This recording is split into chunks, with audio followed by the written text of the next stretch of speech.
I want to talk a little bit about some of those barriers that you see that community leaders, people who are actively working on the grounds, people who have the lived experience, what barriers do they face when they consider perhaps serving on a board? So when I think about barriers for the community resident, first and foremost, and you kind of touched it, is the confidence and courage, right? Because serving on a nonprofit board has been this elephant in the room, like it's only for elite people in certain positions with certain depth of pockets. And a lot of community residents feel like I don't have the wherewithal to do that.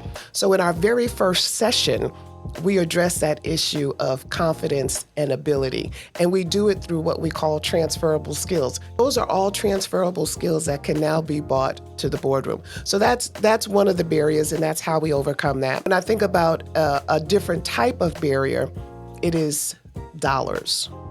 So that's another reason why community residents feel like they cannot participate, because there is this concept called give-get. In other words, you serve on a nonprofit board and the expectation is that you would bring X number of dollars to the board. Well, our community doesn't have disposable income like that.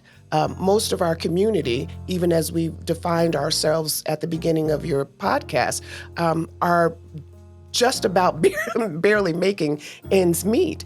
And so how do we address that? And I'm very thankful for the nonprofit organizations who have partnered with us. On our application, we have this criteria that helps us to gauge whether they are a good fit. And one of the things specifically as it relates to dollars and cents is, are you willing to accept a gift that is meaningful to that individual? And I must say, and I say it proudly, and I say it with great gratitude, that 90% of the nonprofit organizations say yes. We will accept a gift that's meaningful to them.